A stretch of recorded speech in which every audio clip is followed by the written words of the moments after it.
Somebody has some nice songbirds in the background. Oh, that's me. Oh, Great. don't mute. I love it.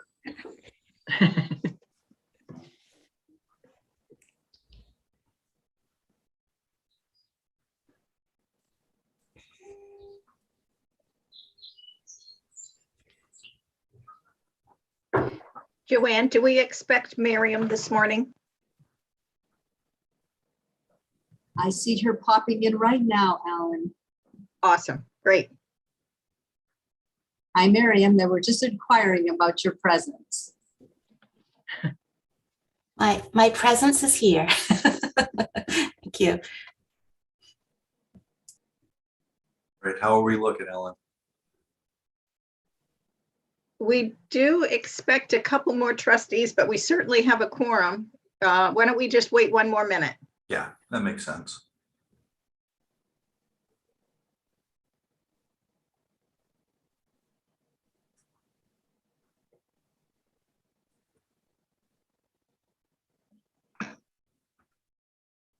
Shh, Jim just signed in.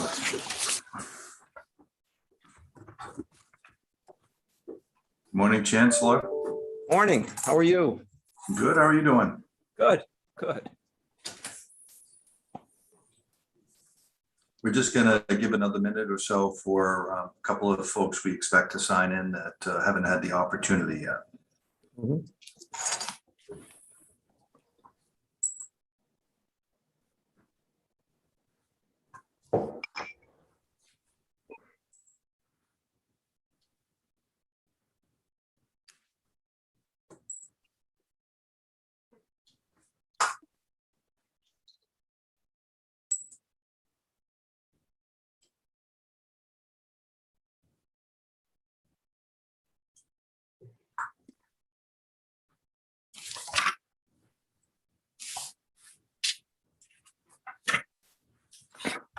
One of the trustees who were waiting for it just texted me to let me know they were wrapping up another call and they'll be right along. Great. I think you could start whenever you're ready, Chair Donnelly. Thank you, Ellen. I'm going to open the meeting and have a roll call. And Ellen, would you take the roll? Certainly. I don't believe Trustee Kane has joined us yet. She texted me and let me know she'd be right along. So Great. Trustee Doak, Yes. Trustee Donnelly, yes. Trustee Irwin, Yes. Trustee Gardner. Trustee Gardner, you might be on mute. Yes. Great, thank you. Is Trustee Cates joined yet? We are expecting him. No? Trustee McMahon, Yes. Trustee Martin, Yes. Trustee Riley, Yes. Trustee Rotundo. Yes. We are all set. Thank you, Ellen, and thank you everybody for joining this meeting of the Finance, Facilities and Technology Committee. The first item we have today is to go to executive session. And Ellen or Heather, are we better off waiting to go into executive session for the couple of trustees who are going to dial in shortly, or will they be able to get in okay? We will move them into executive session as soon as they join. Okay. So could I have a motion for the Finance, Facilities and Technology Committee of the Board of Trustees to go into executive session under provision 1 MRSA section 4056-C to discuss the condition, acquisition, or disposition of real property or economic development if premature disclosure of the information would prejudice the competitive or bargaining position of the UMS. So moved. So moved. Second. Moved and seconded. And Ellen, would you call the roll? Certainly.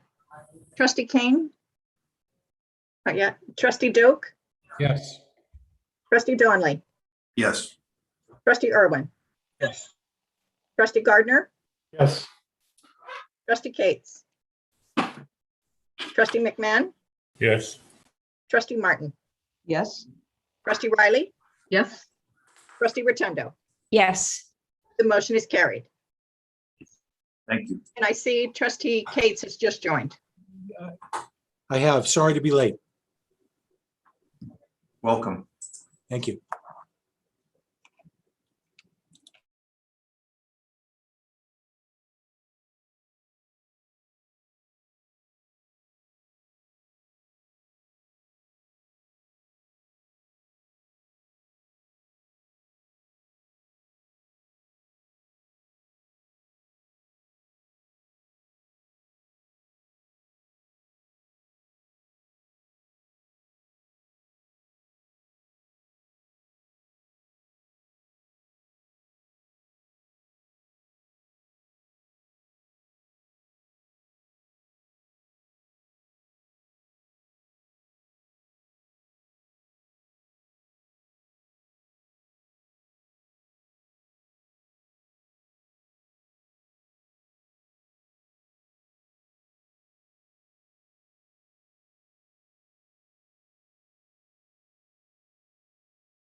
Heather, are you there?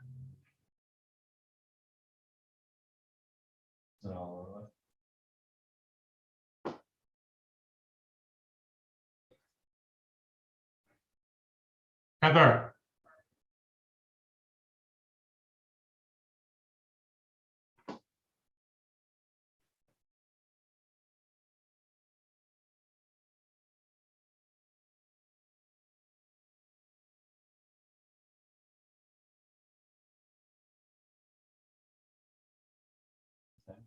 Heather, are you there?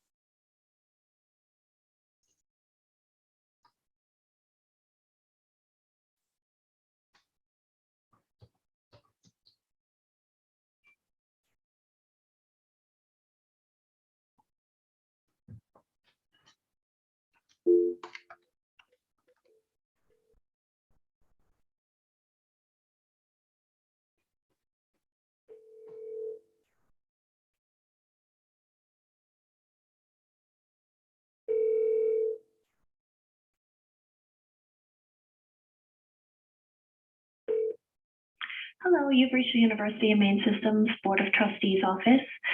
Please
Good morning, everyone, and welcome to the public session of the Finance, Facilities, and Technology Committee.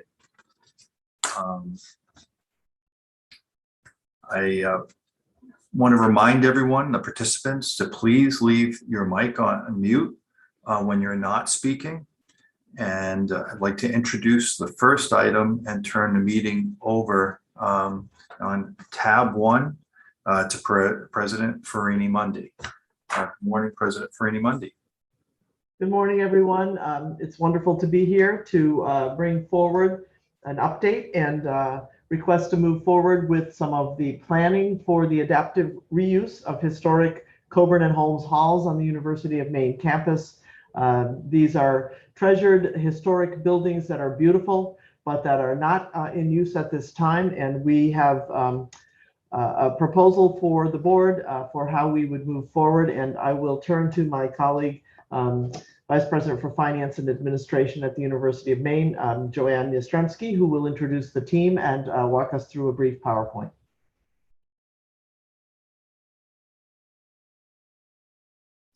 Thank you, President Farini Mundy. Can I just check on the technology? Do I have the right screen up? Okay, thank you. Yes, I'm going to introduce Jake Ward, who will begin the presentation.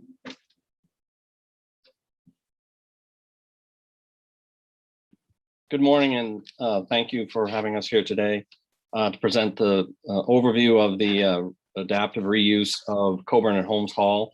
As President Farini Mundy said, these are two of our oldest buildings on campus, being built in the late 1800s, and are in the historic district and are currently not being used. Both buildings have been vacant since 2009, and while they're historic, we can't do much with them. We also do not have the funds to invest in reutilization, and they are not really significantly usable by current academic programs. Both buildings have a large amount of deferred maintenance in the $10 to $12 million range and are costing the University of Maine $100,000 annually to heat and minimally maintain. In the fall of 2019, the University of Maine and University of Maine system engaged Brailsford and Dunleavy. That's a consulting group that's been working with the University of Maine system to investigate P3 opportunities for facilities throughout the system. We worked with the B&D and the university core team to develop strategic goals on how to reuse these buildings so that they would potentially seek private investment, but also be very compatible with existing universities' activity. The work with B&D was completed in May of 2020. And I think we can move to the next slide. So the B&D study, and again, working with a fairly large group of University of Maine system people, resulted in 2 market segments that both achieve the strategic outcomes for what UMaine wants as a campus, as a program, and that could also be economically viable for outside investment. The 2 concepts that came forward as most viable were hospitality and office space. Looking at a public-private partnership, having a private developer redevelop the spaces, taking advantage of state and federal historic tax credits and other tax credit programs. What happens here is the risk is transferred away from the university in financing and doing these redevelopment and then operating. So reduces the risk to UMaine, achieves the strategic outcomes for adaptive reuse. It is economically viable because of the tax credits that are available to the private sector that are not available to the university, and leveraging that private investment achieve a great new asset to add value to the campus and the community. Under this model, they also would become property taxable for Orono. Following up on this, we move forward to the next steps using an RFQ to identify market interest. That could be followed up with an RFP, request for proposal, to make an official award. Next slide. So the solicitation for the RFQ process, this was all run through University of Maine system procurement. Rudy Gabriel and team, Derek Houtman.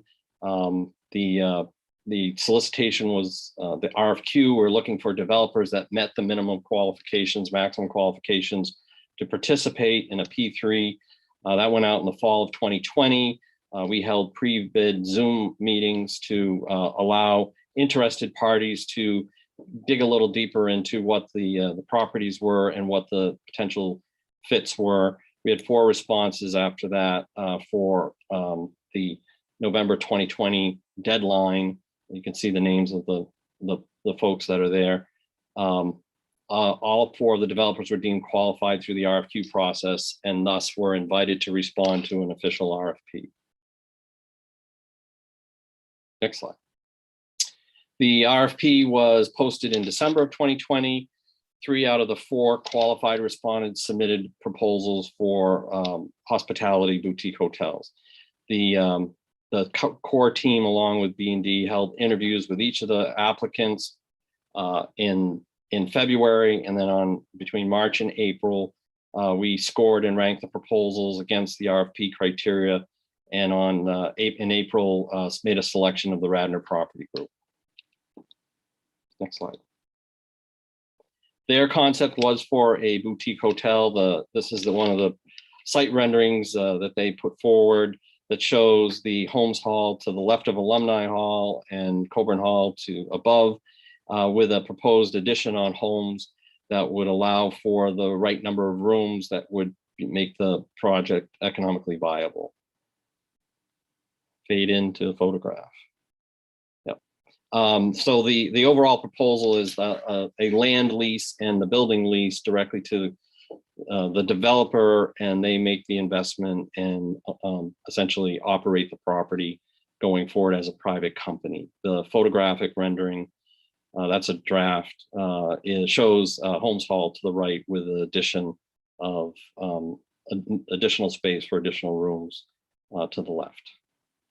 This picture also just has some layout of parking.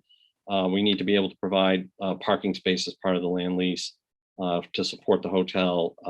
And you can see some newer parking areas that are between Fogler and Holmes. Those are conceptual at this point and likely to change in order to accommodate compatibility with where the campus wants parking, as well as what's needed to support the hotel. Next slide. Joanne, I think it's yours. Thank you, Jake. So the Radnor Property Group has partnered with the group that you see to the left on the slide. We'll say a couple more words about Main Course Hospitality Group as a local main partner that does a number of hotel management in the Portland and Bangor and Augusta area. And also Radnor has a significant experience with other public-private partnership historic redevelopment projects. They're from the Philadelphia area, so you see Philadelphia examples on this slide. I'm going to say a few words about the terms of the engagement with Radnor. At this point, we're operating under a non-binding term sheet with the terms to the right, which we would, with the support of the board, move forward with continuing to negotiate definitive agreements over the next few months. So the term sheet. So Coburn and Holmes will be leased on a 99-year lease to the Radnor Property Group for the construction and management of an 87-room boutique hotel. If along the way Radnor opts to sell the asset, why we would have the right of first refusal to purchase the asset, the hotel would be returned to UMaine System after 99 years in first-class condition. We would have an option to buy out the project at least after 75 years, and the parties are continuing to work on and identify other buyout opportunities as we go forward and negotiate the definitive agreements. Radnor is planning to invest $17.2 million in this hotel project. That does include the tax credits, and it also particularly includes a $1.7 million new market tax credit, which they're actively pursuing. If that new market tax credit is not awarded, then the University of Maine would need to fund that gap of $1.7 million. That's part of the terms. Also part of the terms is a UMaine guarantee. If the project does not achieve its underwritten net operating income as specified in the definitive agreements, why we would need to fund that gap, and that's up to $450,000 in the first year. That guarantee ceases after 25 years. The benefits to University of Maine. This is a private company running this business and investing in University of Maine. There are these two beautiful and historic buildings that have been vacant for a long time, at least since 2009, with approximately 12 million in deferred maintenance. And this would convert those assets into productive use for University of Maine and its community. There's the investment, as mentioned previously. It's the first on-campus hotel for any Humane System campuses. It's going to be a quality on-campus accommodation for the people visiting the university for entertainment, athletics, work, board of trustees meetings, and so forth.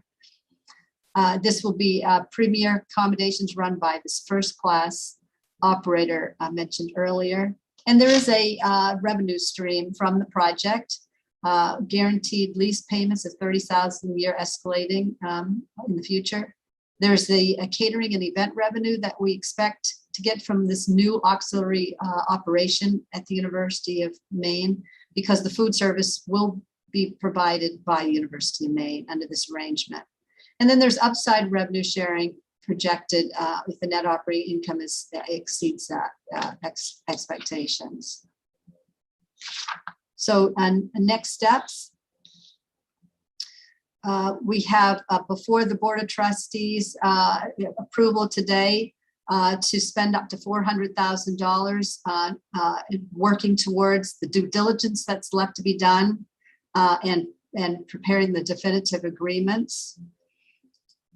That due diligence includes market study, environmental work, tax credit applications, significant amount of design work to get to a construction cost that we all know and feel comfortable with, and also a lot of work with the Maine Historic and Preservation Commission.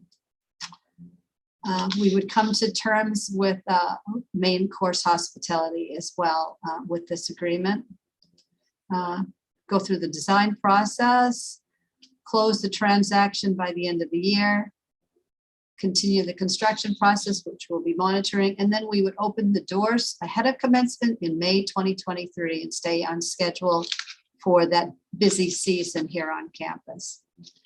And that is the conclusion of our presentation. Thank you so much for this opportunity.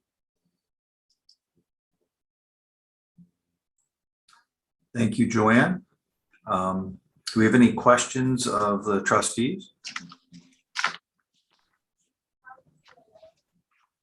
Mr. Chair, Mr. Chair. Yes, Trustee Kane.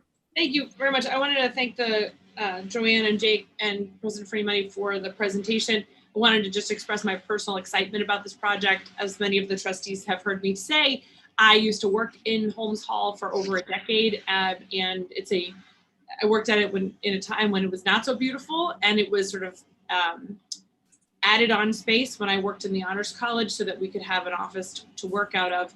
It's a beautiful building, and it needs this kind of innovative support and approach in order for it to be brought to a place that it can continue to be part of the beauty of the campus. Externally, Holmes Hall and Coburn Hall are without question gorgeous and historic in how they look and how they appear, but they are not functional. They are not safe. They are not compliant. And the opportunity to bring this sort of asset to the campus and at the same time improve and add this as a use for the university to ultimately, I think, save money and at the same time bring something special to campus that will only increase the ability of our alumni, our partners, our funders, our campus resources like athletics and the Collins Center to be able to use this as a resource to draw people and keep people on campus is really special. I just want to express my excitement about the potential here and really appreciate the hard work that's gone into this proposal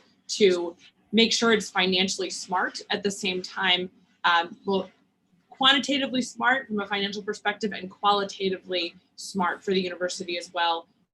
from a resource perspective. Thank you very much. Thank you, Trustee Kane.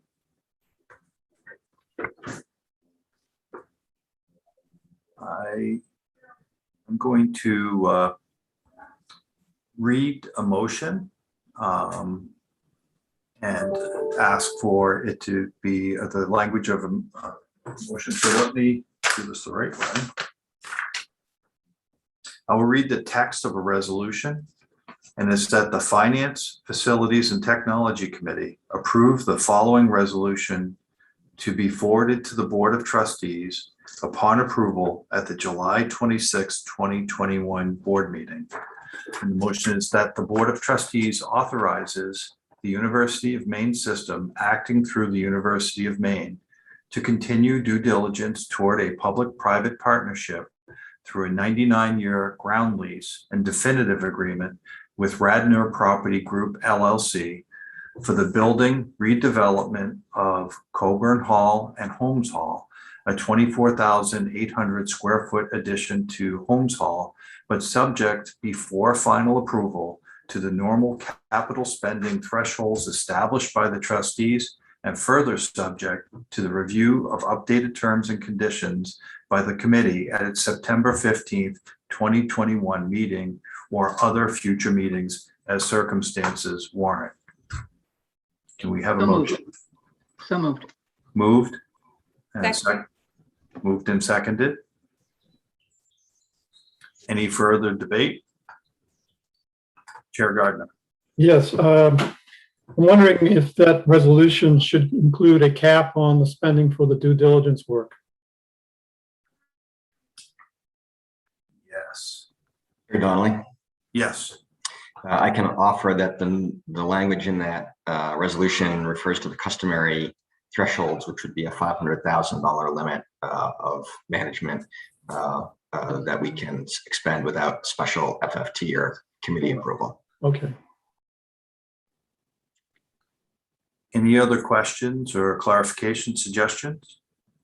A motion to amend to do what Chair Gardner and who was that? Was that Jake? Or was No, that Chip Chip? Chapman. Sorry. What if we take what Chip and Chair Gardner said and make it into an amendment? I'll move the amendment to add the $500,000 limit.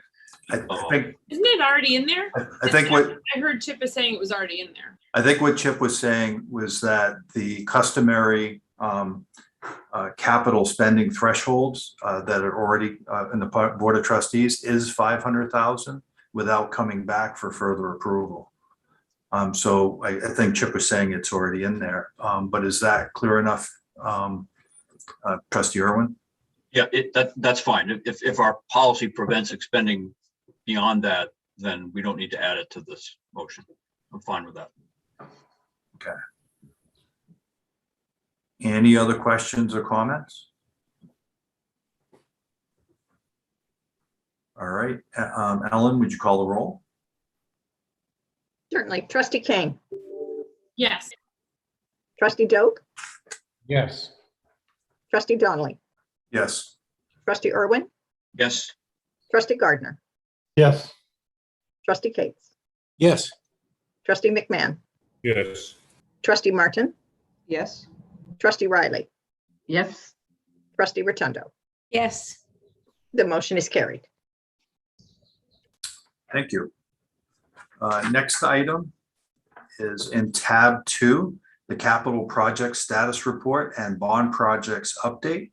Carolyn McDonough will walk us through those. Good morning, Carolyn.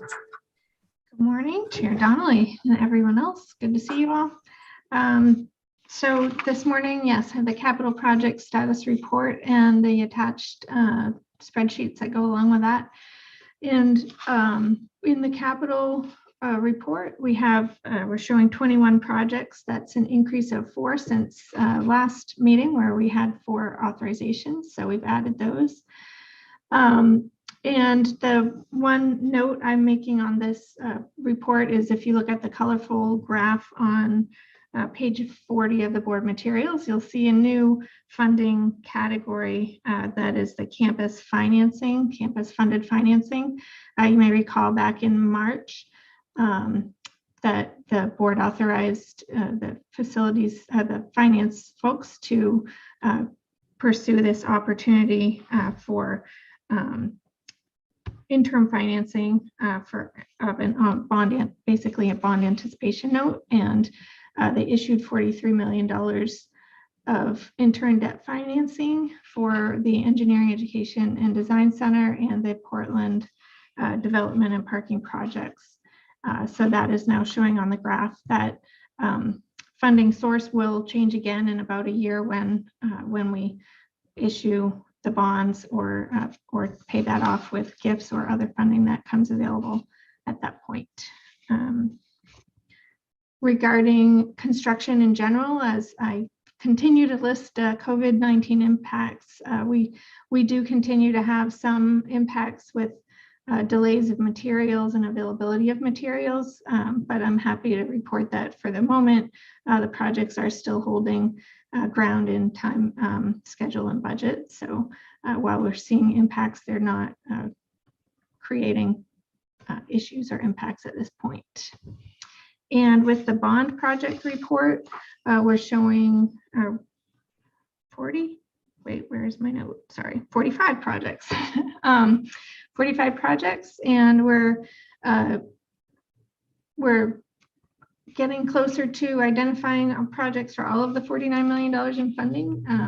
And we've actually reduced the amount of total project expenditure this month simply due to the change, mostly due to the change in the UMA project for Randall Hall, where they were previously projecting a much larger project and a greater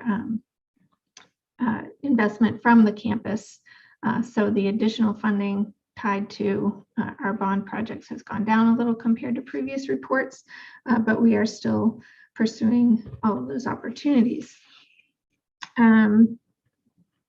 The report also includes a notification of 2 research related space increases for leases, and an update on some of our major projects. Again, the Engineering, Education, and Design Center in Orono continues on schedule, as does the Portland redevelopment projects for the Career and Student Success Center and the Portland Commons. The Harold Alfond Foundation grant funded projects we're making great progress on. We've selected a designer. We're in negotiations for a design firm for the Maine College of Engineering and Computer Information Science. And we'll be beginning the master planning for that in the coming months. And we're receiving qualification packages today for the athletics program at UMaine. So we're very excited about that. On a similar but related, but not in the report note, the 304th Street agreement that was authorized last month, we are working diligently with the committee and design we've done a conceptual space layout for the building, and we're in the process there also of hiring a design firm to help us determine fit out needs for the building.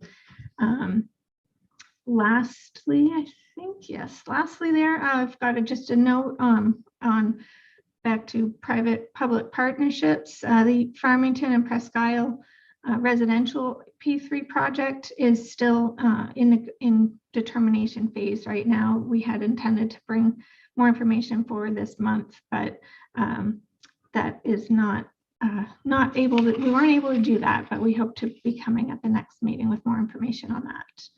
And that's all I have for summary, and welcome to take any questions. Thank you, Carolyn. Are there any questions for Carolyn? Trustee Cates. Thank you, Mr. Chairman, and thanks for that report. I've got 2 questions. I'm not sure they're for you, but perhaps they are. First of all, demolition of buildings, which is one of the things that Sightline calls for in certain circumstances. Do we I don't see anything here talking about building demolitions, and maybe that's just because there aren't any in progress, but will those generally show up on the capital project status report? Demolition cost for a building? So that's a great question. We are working on some demolition projects, but right now, those aren't showing up on this report because these are board authorized projects. So only projects over $500,000 in value. And our current demolition projects are well below that threshold. But we are actually, I was talking with Ryan and Chip this month about bringing a report on our demolition projects forward. And I think we will be doing that next month. Good. Thank you. That'd be helpful, I think, on some sort of a periodic basis to get it. And then the other question I've got, it really goes back to a comment made by Trustee Riley a couple of meetings ago about the relationship between our capital project status reports and the sightline report and the sightline status. And for instance, there's a well, I'm not going to take a particular project, but I assume that most of these projects are listed somewhere in the sightline report as when they're building renovations or upgrades. And I wonder if there could be some additional column on these reports that refers us to the page or section of the sightline report where that particular project is mentioned, that particular need is mentioned. I understand that there may be cases where these projects are not mentioned in the sightline report, but it's my understanding that most of them probably are. And I raised that as I think that Trustee Riley had raised this similar issue before. How difficult would it be to cross-reference any of these projects to the existing sightline report? Mr. Chair, sorry, Carolyn. Mr. Chair, with your permission. Please proceed, Chip. So it's a great question, and I'm going to welcome comments from Carolyn as well, but I feel like I should try to take a swing at that one, Trustee Cates. So this one point of clarification and then something more directly responsive to your question. Sightlines doesn't typically identify projects. So they look at the condition of our facilities, and then it's up to the university to identify projects. So there is a strong link, and I'll get to that in just a second, between the sightlines data and the work that we're doing, but you wouldn't find these projects, so to speak, called out in the sightlines report. What you would find called out in the sightlines report is the relative condition of these facilities and which ones are in worse condition and which ones are in better condition and which ones may be ripe for renovation or other types of action or consideration. And Carolyn and I did meet with Sightlines just in the past week to take that connection to a new and maybe slightly more sophisticated level than we have in the past to be able to provide that information to you. And it would essentially show you the condition of the facility involved in the project and what the prospective condition of that facility would be once the project was completed or if the project was approved. So that is in the works, and I think you'll see that, if not sooner, certainly in the capital initiative effort that the Chancellor has referenced coming forward sort of towards the end of this calendar year for the trustees. We may be able to provide an update on that particular piece sooner, but we're working with the Chancellor closely on sort of a more robust and more global capital initiative for your consideration a few months from now. Thanks very much. That'll be helpful. I would just add that I fully agree with Chip about the condition of the buildings is something that we can certainly tie with the sightlines report, but also the type of work that the project encompasses and how that fits into the sightlines report of the campus needs. We can highlight that as well. Thank you. And thank you for your questions and thoughtful approach, Trustee Cates. Any other questions or comments?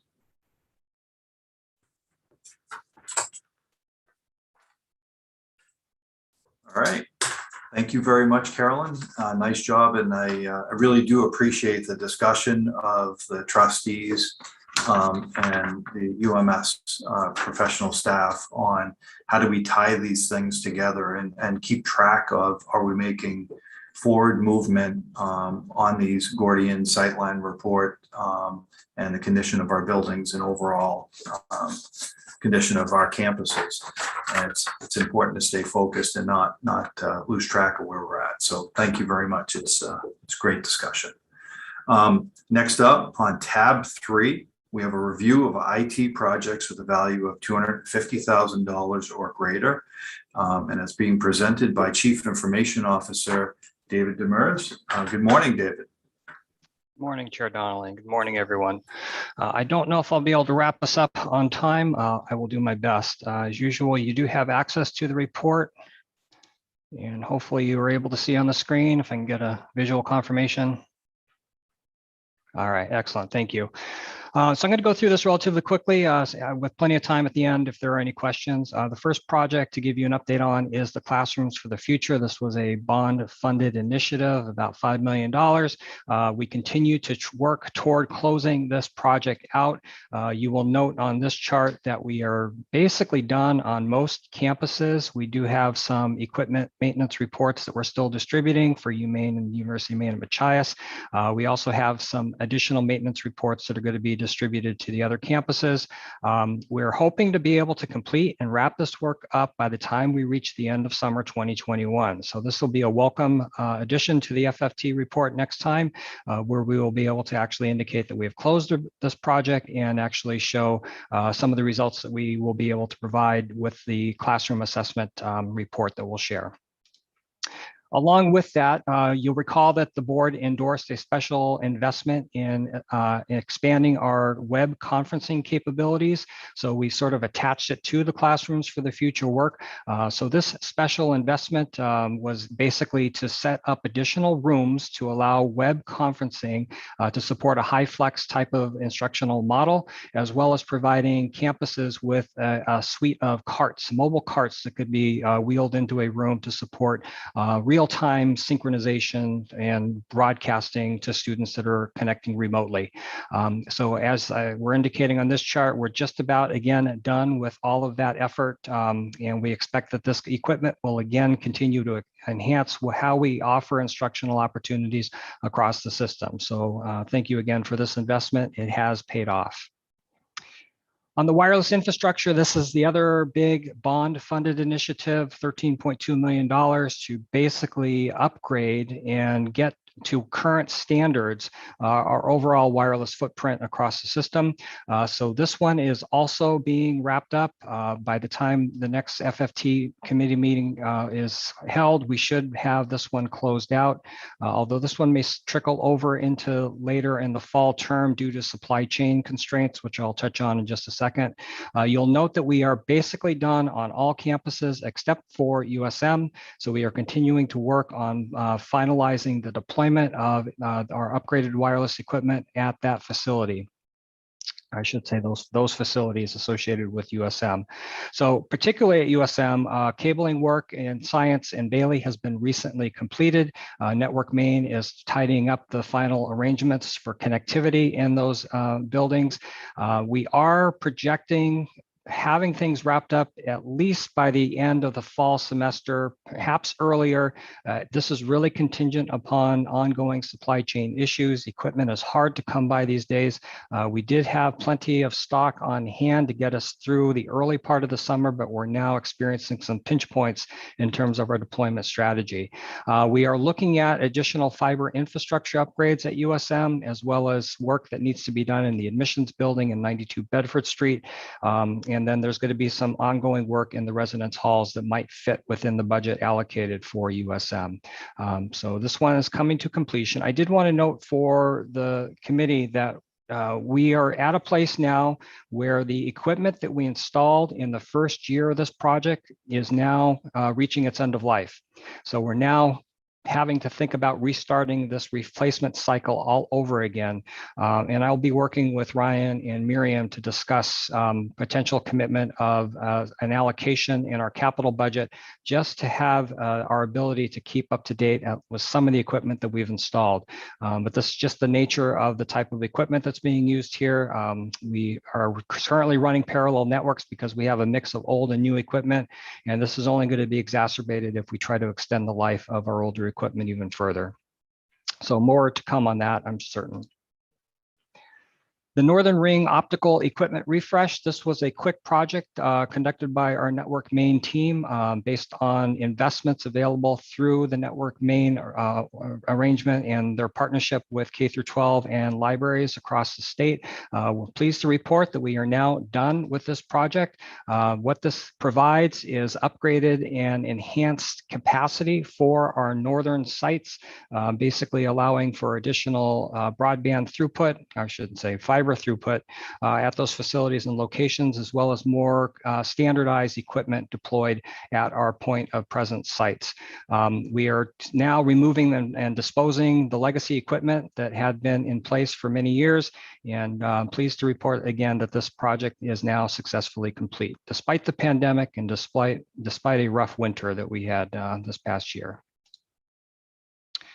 On the VoIP implementation front, you'll see that we did wrap up work at UMPI. Farmington is just about complete, and the remaining work is mostly focused on USM right now. So taking a look at those three buckets, as I indicated, Farmington, we've completed the cabling in Mantor and the Fusion Center. We're looking at whether there is any additional budget capacity to create some additional infrastructure upgrades just to enhance the overall stability of the voice over IP implementation project.